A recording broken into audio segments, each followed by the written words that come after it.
Nåleøjet. Jackson Leanders far var en høj, muskuløs mand med sort fuldskæg og en dyb stemme, der fik kvinder til at dåne. En skrækindjagende patriark, der bestemte alt og altid havde ret. En kærlighedskriger med en følsomhed så blussende og brændende, at den var ubærlig og måtte spærres inde under en fernis af mentolcigaretter, amerikansk whisky og nordsjællandsk facade, der blot blev tykkere som årene gik. Jackson fik tidligt en fornemmelse af, at hans far var far på en anden måde end andre fædre. Det fik han bekræftet, når han søgte afklaring blandt jævnaldrende. Hvad gjorde du, da din far? Hvad tænkte du, da han ikke?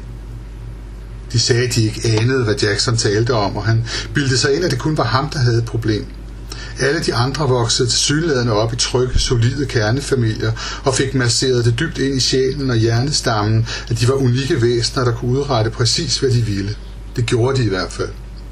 Mens Jacksons legekammerater læste lektier, spillede fodbold og siden tog lange, komplicerede uddannelser og blev advokater, læger og ingeniører, tumlede han rundt i en stadig mere udtalt døs af mangel på selvtillid, initiativ og ambition.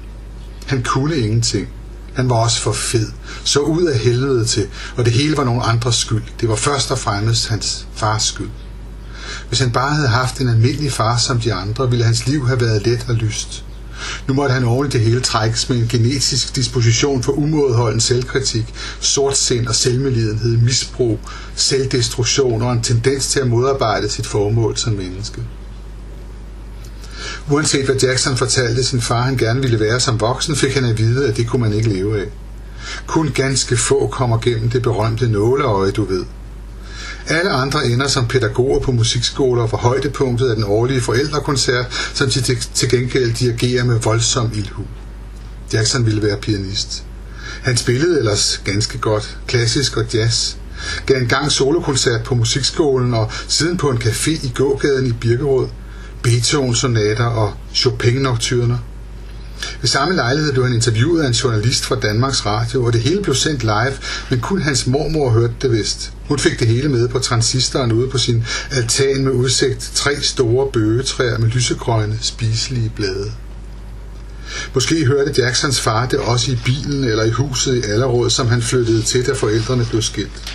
Men han sagde aldrig noget om det. Jackson troede, det var fordi han havde spillet forkert midt i Måneskinssonatens første sats, men det kunne man ikke høre, sagde hans mor, og hans mormor var enig. Men det kunne man, og derfor var det en fiasko. Han havde ikke øvet sig nok. Man kunne altid blive bedre, lidt bedre, sagde Jacksons far. Jackson skiftede klaveret ud med en guitar og stiftede bandet Farlig Dynamit med en klassekammerat. Han købte også et brugt trommesæt for penge, han havde sparet op ved at uddele Folkebladet hver onsdag til 26 kroner og 60 øre for 170 aviser. Bandet fik også en bassist, og de gav koncert på skolen og spillede Maybe I'm Amazed med The Wings og numre, de selv havde skrevet. Efter 9. klasse blev kammeraterne spredt for alle vinde, og bandet gik i opløsning. Sådan skulle det være. Det var alligevel aldrig blevet til noget.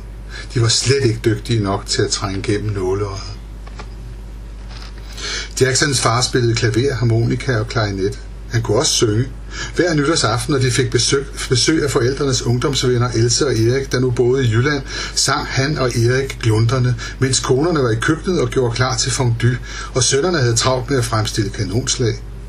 Hans far spillede klaver til. Han gyngede fra side til side og løftede hænderne fra klaviaturet og levede sig ind i musik.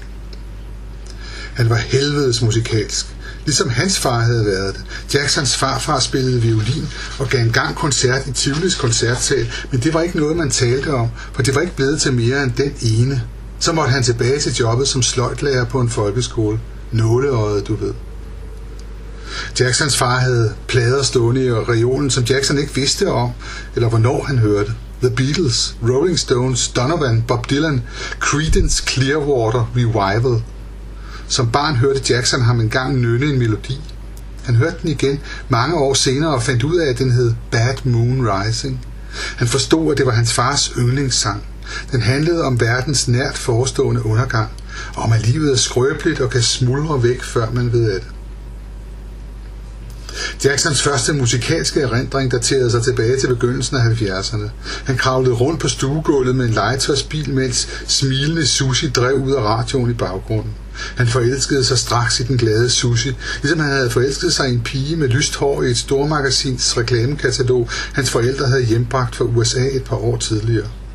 Når der ikke var nogen i stuen, drejede han nøglen til skabet og trak kataloget ud og slog op på den side. Det havde han gjort måske 100 gange, 200 gange, eller hver dag i et år eller i 2 år. Nu sank han tilbage på ryggen på det orange rygertæppe og lyttede til smilende Susie, mens han så pigen i kataloget for sig. Hun var smukkere end nogen pige, han havde set i levende live.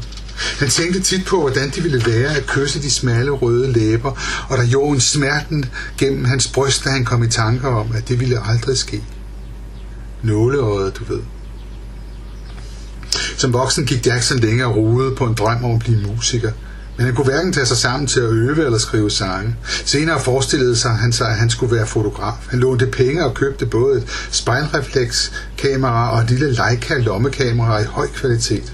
Snart lå begge dele på reolen og samlede støv. Så troede han, at han skulle male og investerede i et stafeli og et arsenal af akrylfarver på tube. Men det varede ikke længe før stafeliet langtidshvilede i et hjørne af soveværelset, og farverne var tørret ind. Så blev han klar over, at han skulle skrive. Det havde han været god til lige fra skoletiden, men lysten var forsvundet i gymnasiet. Nu begyndte han at skrive noveller og digte. Det fængede, og han kunne slet ikke holde op igen. Da han som 25-årig havde fået optaget sine første digte i et litteraturtidsskrift, og under et familiearrangement stolt proklamerede dette hen over frokostbordet og føjede til, at det netop var der, de største danske forfattere var debuteret, blev der stille i lokalet, og hans far fremførte, at man skulle huske, at mange aldrig var nået videre end til at publicere et par digte i det nok så velkendte tidsskrift.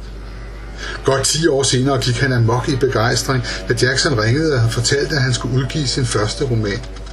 Jackson havde ikke oplevet ham manifestere så overstrømmende følelsesudladninger før, og han blev ved og ved med at le højt og begejstret, og måske var der ligefrem en snert af gråd i hans stemme. Jackson var på den anden side heller ikke for alvor trængt gennem nåleøjet før. Han var den første i familien, det lykkedes for. En sand mønsterbryder, tænkte han, og tog et stort skridt ind i en bevidsthedsudvidende livsfase. Der befandt han sig stadig.